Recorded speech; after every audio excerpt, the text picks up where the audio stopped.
5 में से एक औरत इंडिया में पॉलीसिस्टिक ओवरी सिंड्रोम PCOS से पीड़ित होती है। PCOS भारत में कई औरतों को अफेक्ट करता है और ये एक मुख्य कारण है इनफर्टिलिटी का। हाय, मैं सानिया मिर्ज़ा हूँ और मुझे खुशी है कि मैं डॉक्टर अनुभूति का स्वागत कर रही हूँ, जो एक मशहूर हेल्थ एक्सपर्ट हैं। आज वो हमें PCOS के प्रॉब्लम्स को मैनेज करने के लिए कुछ प्रैक्टिकल टिप्स देंगे। PCOS के बारे में जानकारी बढ़ाने से कई औरतों को फ़ायदा हो सकता है, क्योंकि इस बीमारी को लेकर कई गलत विचार हैं। डॉक्टर, क्या आप बता सकते हैं कि एक बैलेंस्ड और पोर्शन कंट्रोल मील PCOS पेशेंट्स के लिए कैसे हेल्पफुल हो सकता है? Thank you Sania.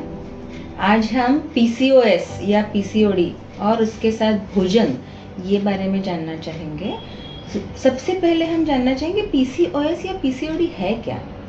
इसका मतलब है पॉलीसिस्टिक ओवेरियन डिसीज या पॉलीसिस्टिक ओवेरियन सिंड्रोम, जिसमें किशोर वयन से लेकर प्री मेनोपॉज आने तक की महिलाएं इसमें अपनी समस्या से पीड़ित हो जाती है। किशोर वयन लड़कियों में मोटापा आ जाना, वजन बढ़ना, माहवारी अनियमित आ जाना, चेहरे पे बाल आ जाना, बाल झड़ना, चिड़चिड़ाहट, इनफर्टिलिटी और गले में कालापन धब्बा जिसको हम अकैंथोसिस नाइग्रिकांस बोलते हैं, मूछे दाढ़ी जैसे आ जाना, ये सारी समस्याएं हार्मोनल एंड्रोजेनिक हार्मोनल की वजह से हो जाती है। उसके साथ साथ वज़न बढ़ना जिसको हम मेटाबॉलिक सिंड्रोम की तरफ बोलते हैं उसकी तरफ ले जाती है। इसलिए PCOS को एक गंभीर समस्या की तरह देखना बहुत ज़रूरी है। इसमें सबसे पहले हम भोजन को कैसे देख सकते हैं। हम भोजन में थोड़ा थोड़ा लो carbohydrate, high protein, high fibre, millet type diet की तरफ अगर ध्यान दें तो ये हमारी समस्या जड़ से ठीक होने में हमारी मदद कर सकती है। मिलेट मतलब ज्वार, बाजरा, रागी, नाचनी। ये लो कार्बोहाइड्रेट मतलब हम लोगों ने वो जो आजकल के नए हाई कार्बोहाइड्रेट डाइट है जिसमें टोस्ट, ब्रेड, बिस्कुट से लेके सारा आता है, वो कम कर लेना बहुत ज़रूरी है। हाई प्रोटीन की मात्रा जिसमें ज़्यादा हो वो खाना बहुत ज़रूरी है। हाई फाइबर, तंतुमय आहार, वेजिटेबल सैलेड जिसको बोलेंगे या घास फूस जिसको बोलेंगे, उसके तरफ हमने ध्यान देना बहुत ज़रूरी है। ये भी खाना हमने चबा के खाना ज़रूरी है, क्योंकि उसमें हमारे जो सलाइवेशन है, जो लार है, वो मिक्स हो जाती है तो डाइजेशन में अच्छी तरह से मदद कर लेती है। इस तरह हमारा खाना ही हमारी ये सारी समस्याओं का आधार रूप में हमारी मदद कर सकता है। रेमेडियल मेजर्स की तरफ ये हम देख सकते हैं। Thank you doctor. क्या आप बता सकते हैं PCOS को मैनेज करने में फिजिकल एक्सरसाइज कितनी ज़रूरी है? Thank you Sania. आपका ये दूसरा सवाल बहुत ही लाजमी है। PCOS और फिजिकल एक्टिविटी या शारीरिक गतिविधियाँ, इसका बहुत ही नज़दीकी संबंध है, क्योंकि शारीरिक गतिविधि हमारी इंसुलिन सेंसिटाइजेशन का काम करते हैं। PCOS वैसे भी एक इंसुलिन रेजिस्टेंस का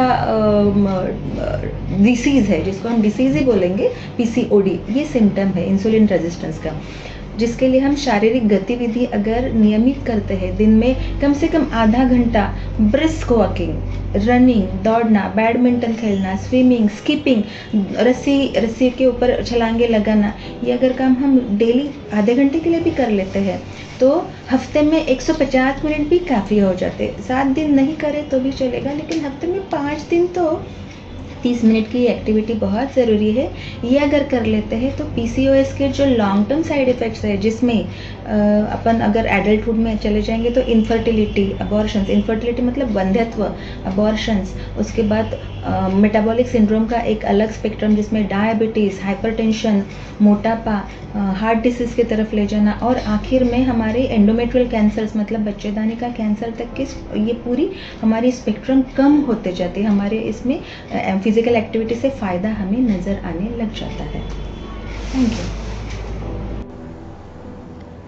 थैंक यू डॉक्टर। एक और सवाल, PCOS पेशेंट्स को कौन से इंपॉर्टेंट फैक्टर्स रेगुलरली चेक करने चाहिए? Thank you Sania.